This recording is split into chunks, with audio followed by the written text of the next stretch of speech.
Bonjour tout le monde, nous nous retrouvons pour un épisode un petit peu particulier puisque je n'ai pas l'habitude d'apparaître. Pour aujourd'hui, j'ai le plaisir de me retrouver avec deux invités tout à fait spéciaux, à savoir Henri Blocher. Bonjour Monsieur Blocher.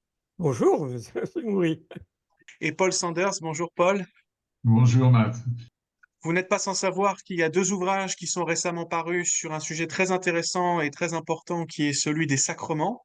Tout d'abord, bien entendu, l'ouvrage de Monsieur Blocher, La doctrine de l'Église et des sacrements, volume 2, qui est paru il y a seulement un mois.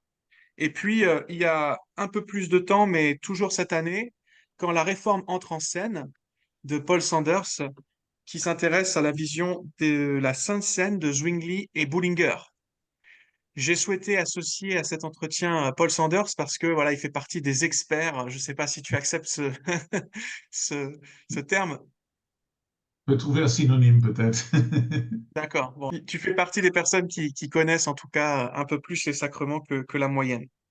Alors, c'est une joie de pouvoir interroger Monsieur Blocher ensemble sur ce deuxième volume qui vient de paraître. Et je commencerai par une question tout à fait simple et directe. Une question qui peut-être intéressera nos amis qui nous écoutent. Il est vrai que beaucoup d'évangéliques refusent d'utiliser le vocable de sacrement. Pourquoi pensez-vous qu'il est légitime et même nécessaire de l'employer?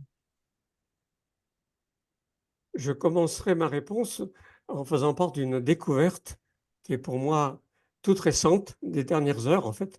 C'est alors que je me préparais pour cette conversation de cet après-midi. J'ai pris le volume 2 qui vient de paraître. Je voulais me rafraîchir la mémoire sur certains points et je me suis aperçu que le premier fichier que j'ai envoyé, que j'ai rédigé, est omis, qu'il est oublié. Aïe. Le, le fichier introductif de la partie sacrement euh, n'est simplement pas dans le volume imprimé. Alors que je Aïe. pensais, c'est justement dans cette introduction que je commente le terme de sacrement et l'utilisation euh, d'une même catégorie pour le baptême et la scène. Euh, euh, donc, la question que vous posez, j'estimais quand même l'avoir traitée dans cette introduction qui ne figure pas dans l'ouvrage. Alors j'espère que on pourra un peu rattraper la chose. J'ai déjà lancé la suggestion, mais ce n'est pas à moi de décider, que Théologie évangélique, la revue Théologie évangélique, publie ce fichier, qui n'est pas très lourd, hein. Il n'est moins lourd que celui des chapitres qui suivent, mais quand même, oui, ça c'est la surprise que je viens d'avoir en pensant précisément que je pourrais me reporter pour répondre à la question qui vient d'être posée. Alors, en ce qui concerne donc cette question, ma réponse est très simple. Si on associe euh, au mot sacrement euh, la doctrine des sacrements qui a été courante dans la majeure part, c'est sûr, de l'histoire de l'Église et de la chrétienté, c'est-à-dire la notion de type catholique, euh, il est sûr que les non-catholiques, et en particulier les non-catholicisants que sont les évangéliques, n'aimeront pas l'usage de ce terme. Mais la réforme l'a employé aussi bien, la réforme magistérielle, luthéro-réformée et anglicane, et je pense qu'il est tout à fait possible d'employer le terme de manière très diverse. Je m'appuie historiquement sur le fait que le premier usage probable, pas tout à fait certain, qui date du début du IIe siècle, vers l'an 111, dans la lettre du gouverneur Pline le Jeune à l'empereur Adrien. C'est sans doute le premier usage du mot sacramentum pour le baptême, précisément, a le sens qui a donné serment en français. Le mot serment n'est que la contraction du mot sacramentum, que le premier usage est celui du serment d'allégeance du chrétien à son chef, le Seigneur Jésus-Christ, ce qui est euh, le sens du baptême à ce moment-là. Tertullien emploie, non pas toujours, mais souvent, le terme sacramentum aussi dans ce sens, ce qui veut dire que le sens qui est devenu le sens catholique par la suite, et que beaucoup associent au terme, il faut le reconnaître, n'est pas un sens obligatoire. Il me semble du coup que je suis libre d'employer le mot sacrement, et comme c'est celui qu'emploie 95% des théologiens de l'histoire de l'Église, je me dis que il serait peu sage pour moi de l'éviter. C'est dans ce sens qu'il me paraît nécessaire, pas d'une nécessité plus haute, mais puisque c'est le terme courant, qu'on peut lui donner divers sens, je pourrais aussi lui donner le sens qui me paraît plus biblique. Merci beaucoup, Monsieur Blocher. Alors, on Merci. espère que les éditions Excelsis publieront sous une forme ou sous une autre la partie manquante de votre ouvrage. C'est un Oui, scoop qu'on vous dévoile, chers Je ne auditeurs, sais pas, je ne sais pas du en tout comment direct. la chose s'est produite. Alors, maintenant que nous avons tranché sur la question du terme oui. sacrement, qu'est-ce qu'un sacrement et qu'est-ce que vous appelez la fonction sacramentelle? Alors la fonction sacramentelle, c'est très simple, c'est la fonction qui est commune aux divers sacrements. Donc, il n'y a rien de particulièrement mystérieux dans l'usage du mot sacramentel dans cette expression. Il s'agit de voir quel est le sens, pourquoi les sacrements, c'est là leur fonction que j'essaie de cerner. Alors, quant à la définition qui pourrait couvrir tout l'ensemble des usages avec les doctrines différentes concernant les sacrements, il me semble que je pourrais dire que les sacrements sont des pratiques que le Nouveau Testament commande aux chrétiens, qui sont des signes, des pratiques qui s'apparentent aux pratiques ritualisées. J'utilise les termes de manière assez prudente. Un maniement de signes symboliques qui évoquent les bienfaits que la rédemption accomplie par Jésus-Christ notre Seigneur vaut aux croyants. Et les sacrements ont un rapport à la foi des croyants, mais qui est euh, variable selon les doctrines. C'est peut-être par le rapport à la foi que les doctrines commencent à différer. Bien entendu, ce deuxième volume prend la suite du premier, et dans le premier volume, vous aviez établi une forme de typologie, trois grands types de modèles ecclésiologiques, le type catholique, le type réformé et le type professant, qu'on pourrait appeler professant ou tiers. Et vous opérez une typologie similaire dans ce deuxième volume, avec trois grandes conceptions des sacrements, la conception catholique, la conception réformée et la conception que vous qualifiez de tierce. J'aimerais vous poser la question suivante. En quoi se recoupent-elles et en quoi diffèrent-elles? Alors, en ce qui concerne le recoupement, je pense que je viens de répondre en donnant une définition du sacrement qui peut valoir, je pense, du côté catholique, du côté réformé et du côté que j'appelle tiers, mais qu'on peut aussi appeler peut-être baptistique. Je suis baptiste, mais je propose une doctrine qui me semble celle de nombreuses autres dénominations. Les étiquettes peuvent être un peu trompeuses, il n'y a pas de si grande différence. Donc, j'emploie parfois l'expression qui m'est propre, hein, de baptistique à ce propos. Alors, je viens de dire ce qui est commun. Ce qui diffère dans la relation à la foi, je peux le définir tout de suite, en ce qui concerne la conception catholique, qui inclut dans la catégorie un plus grand nombre de rites symboliques.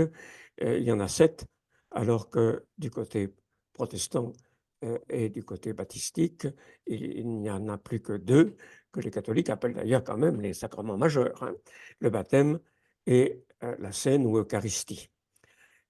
En ce qui concerne donc les différences de fonction et de sens et de rapport à la foi, pour les catholiques, le rapport à la foi est le suivant.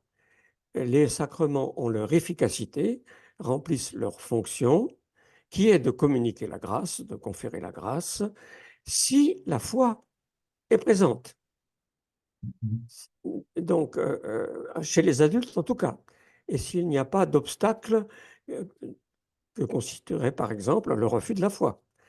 Donc, la foi se combine à l'efficacité sacramentelle pour la communication de la grâce qui est figurée par le symbole. Ça, c'est le rapport à la foi dans la doctrine catholique de la fonction sacramentelle. Alors, c'est la doctrine catholique la plus classique, majoritaire, que je crois toujours magistérielle, mais je signale, j'en parle quand même assez abondamment dans l'ouvrage, qu'il y a maintenant d'assez nombreux théologiens catholiques contemporains et qui prennent beaucoup de liberté, qui cherchent à renouveler la doctrine des sacrements et chez lesquels donc la doctrine est sensiblement différente. Deuxième rapport à la foi, pour la position de type réformée, qui me semble la plus caractéristique, la position luthérienne étant davantage intermédiaire et les anglicans étant très, très différents les uns des autres. En ce qui concerne la doctrine réformée, je dirais que le sacrement est une invitation à la foi. C'est la parole qui souhaite rencontrer la foi, qui y appelle et qui du même coup, lui est comme un sceau. Mais c'est. Alors, l'image du sceau est employée de manière assez diverse. Est-ce que c'est la promesse de Dieu qui est scellée? Est-ce que c'est la foi du croyant à laquelle le sacrement l'appelle qui est scellée? Le sacrement lui dit, si tu crois, tu recevras la grâce que le sacrement représente. C'est là la correspondance avec la foi qui est définie. Et en ce qui concerne la tierce conception, la foi s'exprime, la foi est confessée par le moyen du sacrement. Donc c'est de ces trois façons que diffèrent d'emblée les trois conceptions sacramentelles. Et je pense que le point qu'on peut souligner d'emblée, c'est que du côté catholique ou catholicisant, des tendances qui vont dans ce sens sans aller aussi loin que la doctrine du catholicisme romain, et d'ailleurs aussi celle de l'orthodoxie orientale. Pour cette tendance-là, il y a comme fonction du sacrement de communiquer la grâce, avec la condition de la foi, hein, mais c'est là la fonction, et ce n'est pas la fonction dans la doctrine réformée elle-même et dans la conception baptistique. Justement, puisqu'une grande part de l'Église a une vision plus sacramentaliste des sacrements que vous, on a souvent accusé cette tierce conception d'être pauvre, d'être peu spirituelle, peu profonde. Alors, comment est-ce que vous répondriez à cette objection du caractère appauvri des sacrements dans la tierce conception? Alors, je suis obligé de répondre que dans la pratique de beaucoup de nos églises, hélas, c'est bien le cas, Mhm. que le baptême et scène n'ont pas, euh, euh, euh, n'ont pas, à mon avis, euh, la force d'enrichissement spirituel que le Seigneur a voulu associer à l'institution de ces deux sacrements. Donc, hélas, je pense, quand on considère que le baptême, oui, c'est juste un témoignage qu'on rend au moment où on se sent prêt, après peut-être des années de vie chrétienne, parce qu'on en a à un moment plus davantage envie. Bon, je crois que le baptême perd une bonne partie de sa signification biblique. Donc, effectivement, je pense qu'il y a un appauvrissement et, je pense que la manière dont la Sainte Seine est célébrée dans certaines de nos églises euh, manque de force et de solennité. Donc, je, je suis obligé de reconnaître que le reproche n'est pas sans fondement dans la pratique effective. Alors, mon effort de théologien dans le tome 2 de la doctrine de l'Église et des sacrements c'est précisément de montrer qu'il y a des richesses virtuelles au moins très considérables dans la conception, que je dis baptistique, du baptême et de la scène, et qu'on peut les mettre en évidence, qu'on peut les mettre en valeur. C'est ce que j'essaie de faire. Je dirais qu'une grande partie de mon effort a été de manifester la chose, et je pense que ma tradition baptiste n'a pas fait tout le travail qui eût été utile à cet égard, que les baptistes ont beaucoup travaillé, et à juste titre, au plan de la stricte exégèse et de l'histoire, pour justifier que le baptême ne soit pas administré à des nourrissons incapables de confesser la foi. Mais quant à la fonction sacramentelle, il y a eu très très peu de réflexion. En partie parce que les baptistes sont une branche qui s'est détachée du tronc réformé. Et pour une bonne part, beaucoup de baptistes ont considéré que bon, il suffisait de répéter la doctrine réformée en corrigeant simplement la question du baptême des nourrissons. Mais je pense qu'il y a mieux à faire. Et c'est ce que j'ai essayé Mhm. au moins de commencer dans le livre dont vous parlez.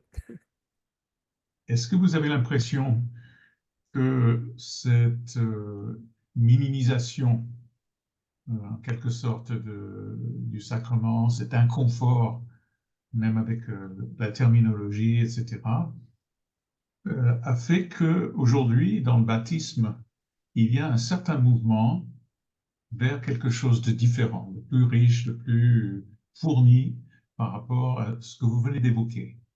Euh, et j'aimerais bien savoir si c'est votre sentiment aussi, euh, dans votre connaissance du baptisme. En fait, je considère que je me bats sur deux fronts.